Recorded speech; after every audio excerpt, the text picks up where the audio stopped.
Wendy, how are you? I'm great. Good Yes. morning. It's so nice to see you and be here. Thank you Yeah, for having me. good to see you too. So, welcome to our show, and please tell us who you are, and we get to know much more about you. Yeah, so as you said, I'm a lawyer by day. I've been a lawyer for over 20 years. I work in social impact investing. And by night, I'm an author now. My book came out 2 days ago called The Box, An Invitation to Freedom from Anxiety. So as the title would suggest, I have a long history with anxiety. I struggled with anxiety and panic attack disorders for over 40 years.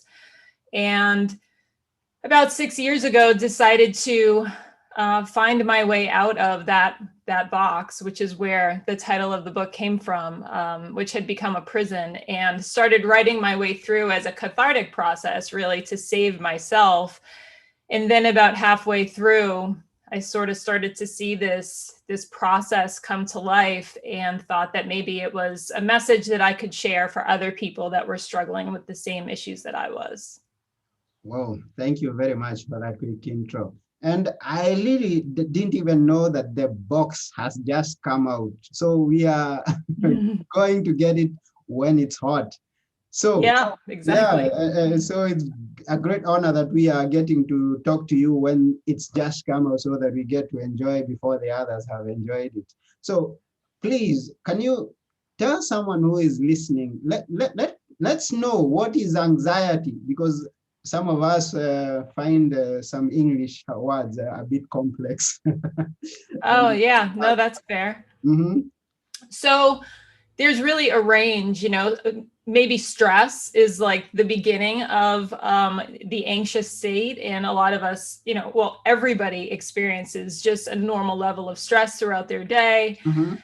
And then we also experience, those are just coming from specific stressors, things outside of us that are contributing to this, sense of emotional strife. And once that trigger goes away, then the stress is relieved, or we can do other things to relieve our stress. Anxiety is just a little bit more heightened, and that is also usually caused by a stressor. And once that thing goes away, the anxiety is reduced. Usually it's triggering our fight or flight response, right? There's a threat, as if we're out in the jungle and we see the lion. And Okay. once the lion's gone, then we go back to a calm, peaceful state because that trigger in our brain is diffused. Anxiety disorders are sort of when that fear starts to feed on itself. So we have that first fear of the threat, that's normal Mhm. anxiety. But Okay. then when we start to fear that response that we have, so I have an example. When you if you were standing on the side of the street waiting to cross the road and Mhm. waiting for the light to change and say it's safe to walk, you see the sign, it says you can walk. Both people, there are two people, both people walk into the street and a car comes whizzing by. Mhm. The first person with normal anxiety has that initial reaction like, oh, we almost got hit by a car. And then it's diminished and they continue to walk when it's safe. The Okay. person who has an anxiety disorder will start to think about that. They'll start to focus on their heart racing. Well, now am I going to have a heart attack? Am I going to have a stroke? Is there something else going on? They may not feel safe crossing the road without looking both ways, an excessive amount of Yeah. times. They may think about it again at lunch and start really ruminating on it and having like obsessive thoughts like, next time I cross the road, is that going to happen again? See how it kind of like starts to feed on itself. Mhm. And that's where anxiety disorders start. Okay. Yeah. Thank you. Very good for that. Now, uh, in that aspect that you described, the two situations of two people who are crossing the road, and they are both experiencing anxiety. So, is it safe to say that anxiety is not necessarily a negative aspect in someone's life? No, exactly. I think that's one of the biggest takeaways that I found on my own journey to healing, that now I use my anxiety, I call it like as my superpower, Hmm. because it is one of the most primal triggers that we have. It's pure survival instincts coming from our reptilian brain, right? And it's all of this energy.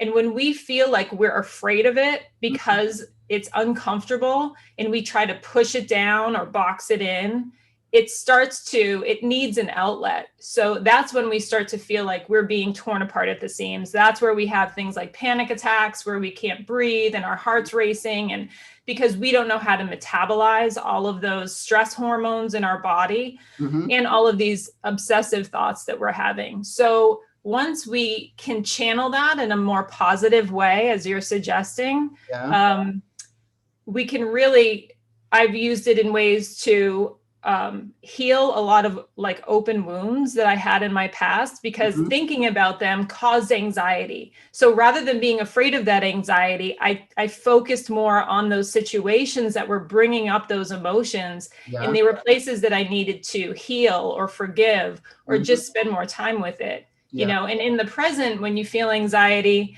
now I see it as it sort of shines a light for me. Before, I was living in this place of I said no to everything because I thought it would cause me anxiety or give me a panic attack. So I was living in a place of resistance. And now once you have that mindset shift of, rather than being in a fear mindset, being in a growth mindset and not being afraid of it, knowing that you can live through it, that whenever you sort of feel that twinge of anxiety, now I know that's exactly where I need to go. Because it's more excitement, it's more anticipation, it's, you know, it's the same exact physical feeling, just a different thought attached to it. Okay, wonderful. Now, since you talk about anticipating the anxiety, I've always had people, okay, this is not the way they define it, the way that you're describing anxiety, but they're always referring to stress. And I've met so many people who tell me, I don't want stress. I mean, but whereby you let us know that the anxiety is kind of a manifestation of stress, if I put it right.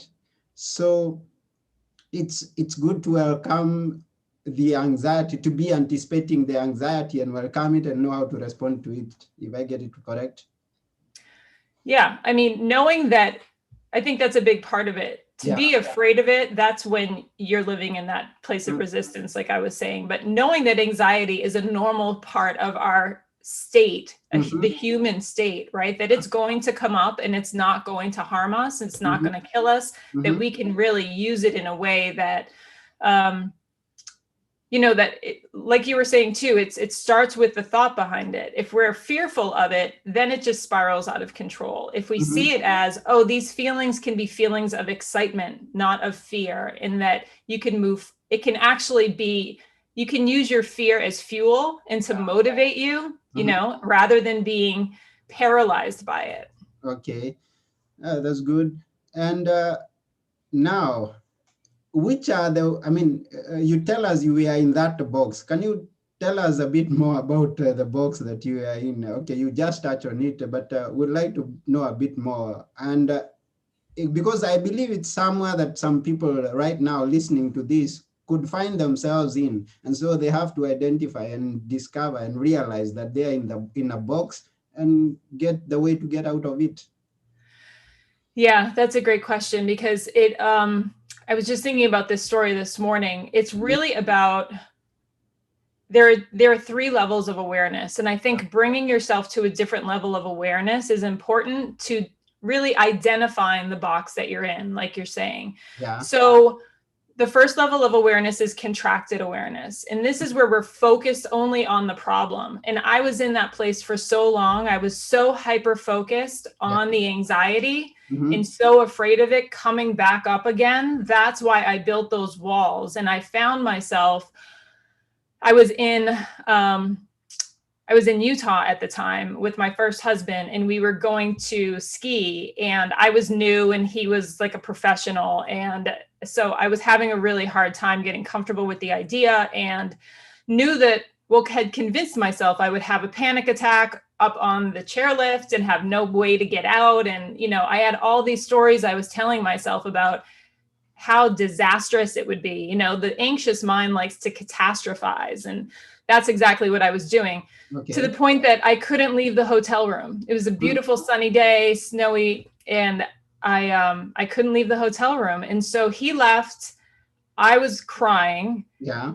And I finally realized it was like somebody turned a light on. It was like I was in this box, but it was pitch dark and I didn't know I was in there. Mm-hmm. And in that hotel room crying, it was like someone turned a light on and I finally realized what I had been doing to myself, that I could see these walls now so clearly, Mm-hmm. that I was really, what I thought was a safe place really had become a prison. Mm-hmm. And I just couldn't live my life anymore. Mm-hmm. And once that light is turned on, it never goes off. You know, so at that point, bringing that higher level of awareness, that's more expanded awareness, where you turn the light on in that dark room and you start to see what you've done, where you are, how limited you are. And so the next step out of that for me was to figure out where those walls were. Where's my comfort zone? You know, where's that line that I've drawn that I can't go past right now? And starting to move those walls. And then also looking at the walls to understand why I built them in the first place. Mm-hmm. What are they made of? Are they made of fear? Are they, you know, who made them? And that was asking a lot of questions and getting very curious about what had happened in my life so far, that a part of me felt the need to build all of these walls. And so that's the discovery process that I wrote about in the book. I went all the way back to the beginning. Mm-hmm. And so where the actual box metaphor came from was when I was 6 years old, my parents bought a new refrigerator. Yeah. And they come in these huge cardboard boxes. And so they put that box in the living room for the kids to go play in. Mm-hmm. And I was the only one that went into the box. Okay. And so I didn't so much play in there as I escaped, because my house was very volatile at the time. So I could hear people yelling and dishes breaking, and I could hear the chaos outside. So I would go into that box as a refuge, you know, to hide from all that chaos and to feel safe, because I felt like only me and God could fit in there. So I felt, you know, it was my safe place. Mm-hmm. But then once they threw that box away, and we moved and I grew, I took that box with me. And that's what I discovered in this writing process and through this journey to really find freedom, that as I grew and my fears grew, mm-hmm. and they became really things that I couldn't protect myself from, I just kept building these walls higher and thicker. And so the strength that it took to build those walls and protect myself was the same strength that I had to tap into to dismantle them. So once I dismantled them, then that's how I found freedom from the box. And that's really where I'm living now, being able to not only manage the anxiety, but as you said before, use it as a really strong force that I can rechannel now and refocus in a way to use to my benefit rather than destroying me. Oh, thank you very much. And I believe that some of those people who are listening are going to bring their walls down and come out of the box. I hope so. The question is this. We talk of fear, and is fear of those things, some are known fears, some are fears of things that we know we cannot do. And I mean, I believe there are so many kinds of fears that we have in our own life that could trigger that anxiety. And the question is, how do I identify that fear which I have to face and that fear which I have to give up on? How do you identify the difference? Between because I believe some of those things that we fear, we have to find a way of I mean, this is where we talk about fight or flight, and so how do I identify the two from the two? The difference. Yeah. So it's a great question. There's attraction-based fear and there's aversion-based fear. So that's, I feel like, what you're talking about, right? Yeah.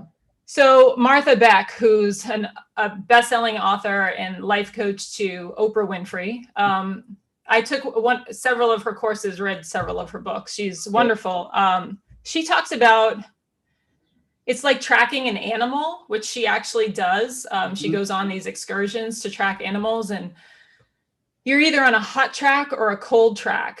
Okay. And that's when you're faced with that decision, like, is this really a threat that I need to stop in my tracks and turn back Mm-hmm. because it's actually going to hurt me? That's a cold track. Okay. So when you think about it, you can close your eyes and like think about that opportunity or that threat that you're perceiving, and Mm-hmm. how does that feel in your body? Do you feel tightness in your chest? Okay. Does it feel kind of cold? Do you get like a cold sweat? Like, is that, and then question whether or not the narrative you're telling yourself is true. Like, Mm-hmm. especially with re-entry now after the pandemic, Yeah. I think a lot of us are making up stories around whether or not this is still a threat. Mm-hmm. It's something that's going to harm us physically. Contracting COVID. In that level of threat, I think we need to inform ourselves as much as possible, and then decide if what we're thinking is actually true. So that's, and then if it's a hot track, you're going to feel expansion in your body. It's going to feel exciting to you, even though your mind's telling you this is probably a threat. Again, question that thought. And if it's really your true self, like wanting to go in that direction, your body's going to respond in a different way when you're thinking about it. Okay. So that's more that attraction-based fear, which I felt all the time when I had anxiety. I wanted to get out on those ski slopes and be out there and be, doing it and not looking perfect and failing and having fun and all of that. That was that. But my brain was so wrapped up in how afraid I was to look like that or to have the anxiety out there, or I couldn't take that step out of that box to actually do it. So there was no actual threat to my safety, right? That's the difference. So Mm-hmm. I could feel the pull, but I still couldn't step out and do it. So Versus if somebody told you to jump off the chairlift, yeah. you get a little tight, that's probably not the right thing to do. That's Mm-hmm. really going to be a true threat to your well-being. So that's the aversion there. Yeah. Okay. Now, please, did you ever get back to ski again? Get back to ski. Oh yeah. So that's it's in my book. So I thought skiing was over at that point, right? I was like, okay, maybe that's not the thing for me. But my second husband is an avid skier. So I had to face that demon again, Mhm. which I think is a big part of our journeys, right? If we don't learn the lesson the first time, Yeah. I truly think the universe just keeps putting you back in that situation until you learn it. Uh-huh.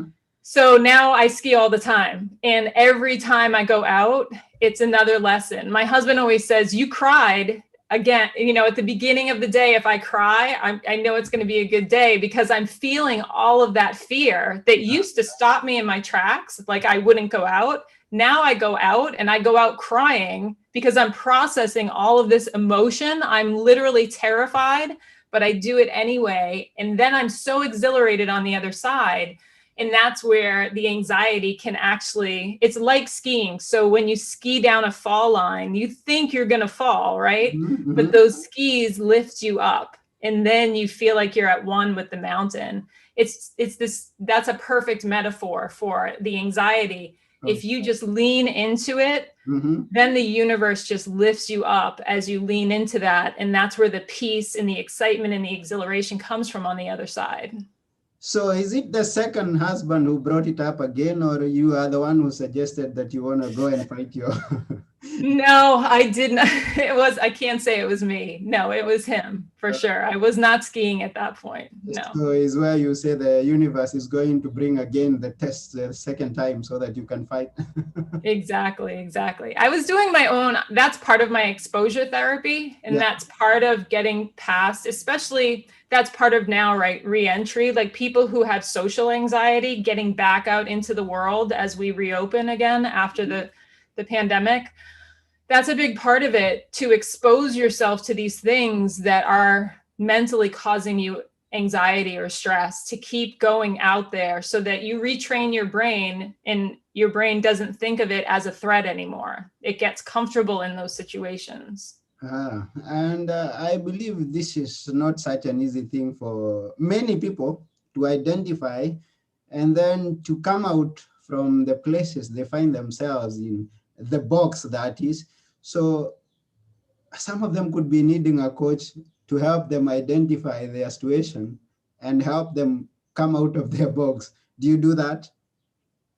Yeah, it's small steps. Okay. It's important to take small steps because they feel, to our brains, they feel doable, right? Mm-hmm. And they're sustainable. And So mhm. if you just take, I had somebody ask me the other day, like just the thought of going back to a different state, to their college again, and seeing all of their, all of the people there, and in all of those social situations, like she just felt paralyzed. Like, I don't even know how to do that anymore.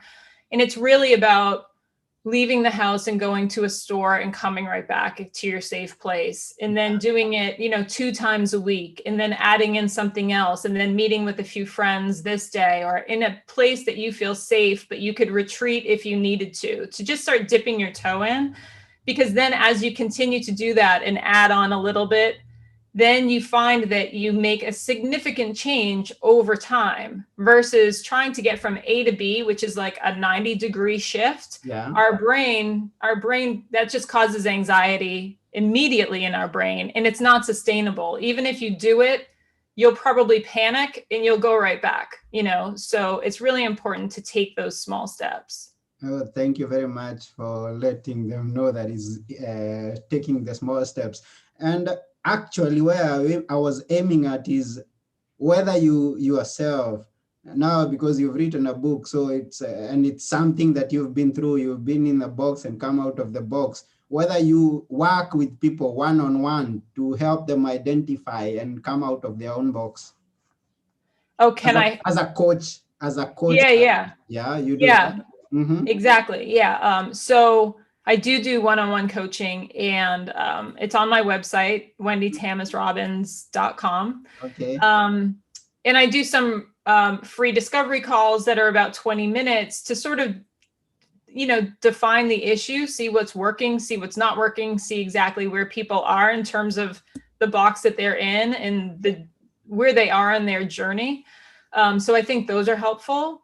But yeah, I think that it's been an amazing journey to see so many people in different situations, different parts of their life, I have 20-year-olds, I have 50-year-olds, men, women. Anxiety comes in all walks of life, and it's not a one size fits all solution, so there's so many self-help books, and all of that stuff is great. But I think coaching brings a different aspect where I can be understanding that person's specific journey and issues, and how we got to where we are and Yeah. where we want to go from here, so it's really tailored to the individual. So I think coaching, and I know coaching helped me on my own journey with my coaches. Okay. So I think it works really well in this area, with anxiety and panic attack disorders. That's good, because I know there are many people who find themselves in situations they don't understand. And so they don't, I mean, you find yourself in a place where you don't even know that you are in. And Right. things are not working out right. And you discover the symptoms that you expressed. I mean, maybe you can say them once again, the symptoms to identify that where I'm going through, uh, uh, abnormal response to the anxiety. Or, yeah. Yeah. I Mhm. think, when it's a huge part of recovery, and is understanding the biology in your body, and how you're affecting that with your own thoughts. Mhm. That's a big part of it. And I have a blog on my website right now called, of course I can't think of it. It's something about a professional panic attacker. I can't think of the first word. That's hilarious. But confessions, that's the word. Confessions of a professional panic attacker. Okay. So it's about a recent panic attack that I had. They don't Yeah. come as often anymore, but now that I understand how my thought triggered my fight or flight response in my brain, and the hormones that were rushing through my body, and how now I have the techniques to defuse that and get myself back into the right side of my brain and calm everything down. I think that is so powerful. It's really empowering to know that I used to think I was broken, right? A lot of people will have these symptoms and say, there's got to be something wrong with me. For years, all I wanted was to go to a doctor and have them give me a diagnosis. Like, no, this is the issue. We're going to give you this medication and then you'll be better. That's all I wanted. I didn't want to believe that it was in my mind and not something that could be controlled.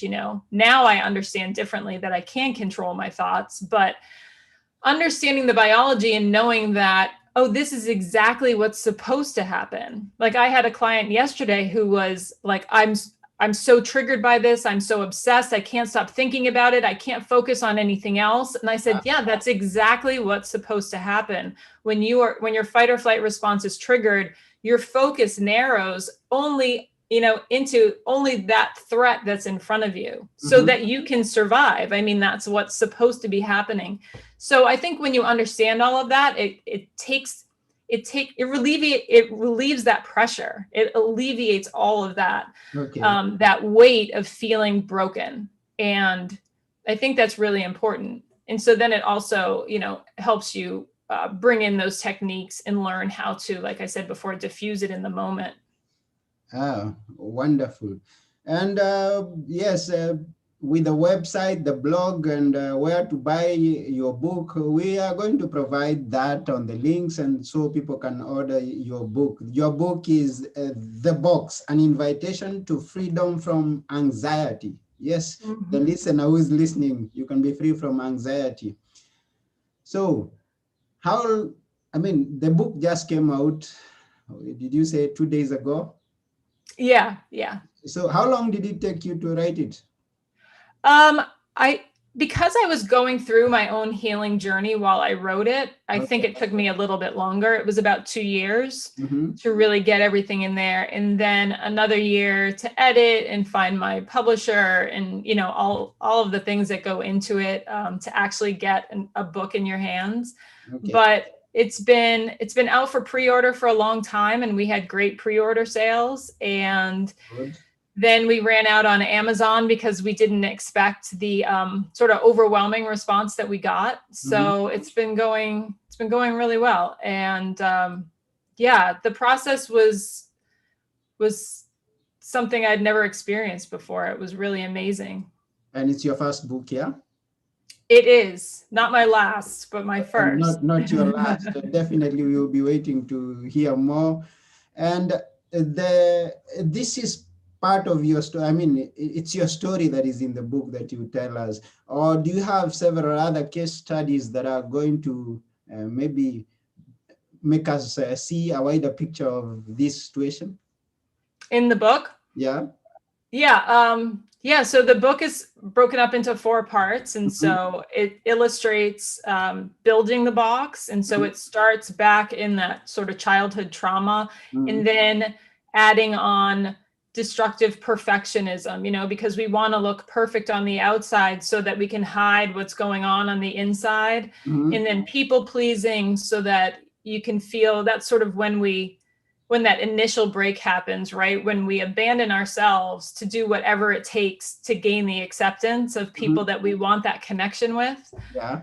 And then that sort of fed into eating disorders and things like that. So that's the beginning. Then the second part is living in the box. And that sort of leads to that moment that I talked about earlier in that hotel room. That's the middle of the book where I have that realization that I can't live in the box anymore, because that's really when I had hit rock bottom and become agoraphobic and really not able to leave the house without panic attacks coming up over and over again. And so the third part is how I found freedom from that box, how I recognized all of those walls, how I broke them down, finding self-compassion, getting curious, exposure therapy, like all of the trips I did by myself, like to Italy, and I went to an orphanage in Ecuador and things like that to step out and really test my boundaries.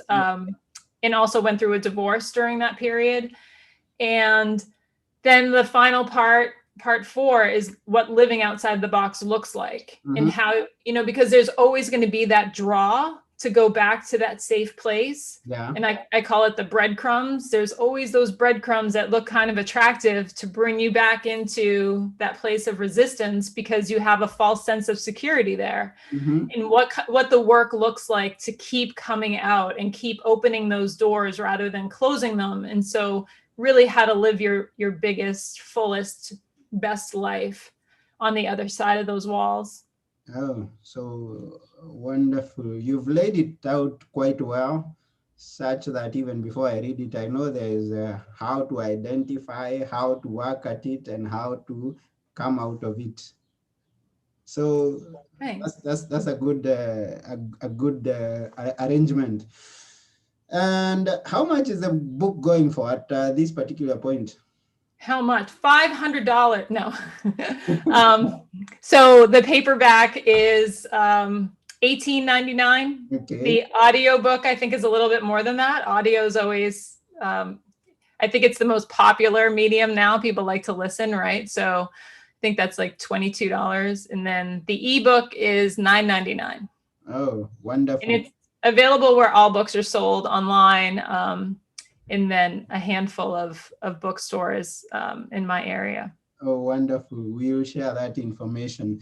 So before we go, what would you like the person, the listener, to get out of this book, finally out of reading the book? Yeah, I would love them to get, I really think it's a message of hope and healing. I think I want them to know that they're not alone. Yeah. The numbers in the United States they were 40 million before the pandemic. Yeah. You know, people suffering from anxiety disorders. It's the most prevalent mental health issue in the United States. And I'm sure those numbers have only grown through the pandemic.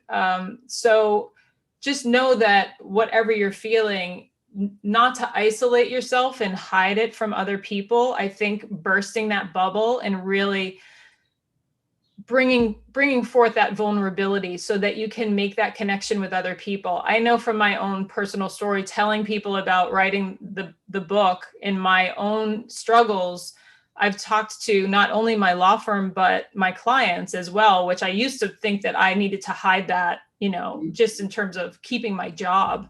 Yeah.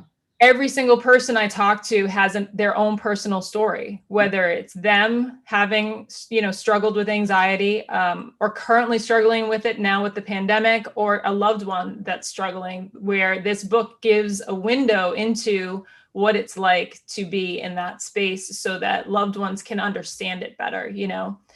So definitely, you're not alone, and that there is hope for recovery and the life that you've always wanted and that you can hear whispering, you know, inside of you, that is still available. There's definitely a message of hope in here. Oh, that was wonderful. So there is hope. And the hope that we are giving, I mean, we know that there could be triggers that bring these anxiety disorders. Do you advise someone to identify the triggers and run away from them, or find a way to avoid the triggers? So no, I think that we should identify the triggers for sure. Yeah. And then, so I have something on my website as well. So I have something called the Anxiety Relief Power Pack, and it's 4 downloads of really my best content. And one of them is called Diffuse Your Triggers. So it's exactly on point. I think that it's important to identify them and then to have the skills to diffuse it, because your triggers are coming from your thoughts. They're not coming from circumstances, right? Your circumstances are out of your control. So if we're always trying to control that, we're really causing ourselves suffering, because we can't control that. The only thing we can control are our thoughts about it. So identify the trigger and then identify your thought that you're having, because that's where the magic happens. That's where you can make a change. And so I walk through the whole process in that download around diffusing that, where you tell yourself the story, right? The story's very dramatic, I'm sure, around the trigger. And then you neutralize it. you make it very sanitized, like you Mhm. sterilize it. Like instead of saying Michael, you say a man or whatever it may be. Instead of saying a lion, you say an animal with Okay. fur. Yeah. So you neutralize it, you take the power out of it. And Hmm. then there are other grounding techniques you can do because you've already triggered your fight or flight response. Okay. So one of those is the 5 4 3 2 1 technique. Yeah. So once you've neutralized the story, then you can stop thinking about the story and get into your senses. So you Mhm. find 5 things that you can see, 4 things that you can touch, 3 things that you can smell, and so forth. Ah. And once you sink into that direct experience and not having thoughts about it, that diffuses your fight or flight response. So now you're sort of back to zero. You've shut everything down and you've diffused that trigger. And now you can rebuild the story on the other side, Hmm. right? You've unraveled the whole story. You've neutralized it. Now you can rebuild the story to whatever you want it to be. Good. Wonderful. Now, here you are a lawyer, you're an author, and I know there are stages that you've come through that you would not have come through if you had not identified or worked at your anxiety disorders. Can you tell us what you're very happy about?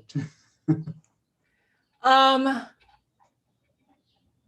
I'm happy that I went through the process, and I'm happy that because I never thought that the life that I'm living now was possible. Mhm. I had really resigned myself to thinking I would always have to. I called it walking around with a bag of anxiety and then walking around with a bag of tools to help me manage the anxiety. And they just weighed me down for so long. And now being free of all of that, it's like I've freed my hands so that I can, embrace people and love them fully and have the connections that I've always wanted to have.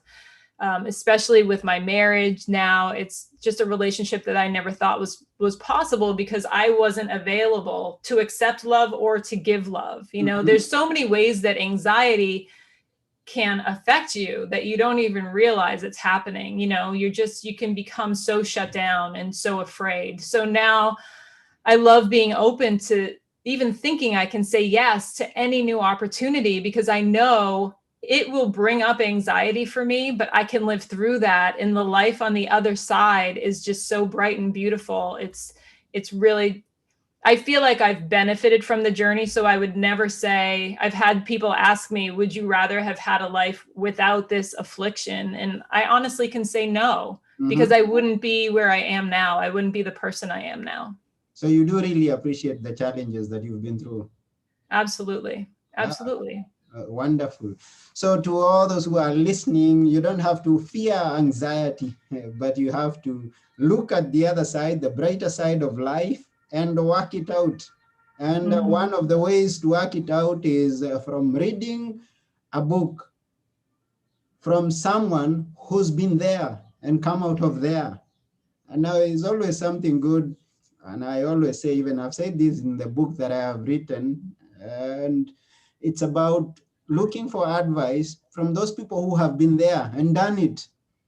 You're listening to Wendy, who's been through it, come through it, and is living on the brighter side of life, and looking back and appreciating all the journey that she's been through. You don't have to go through it by your own, on your own alone.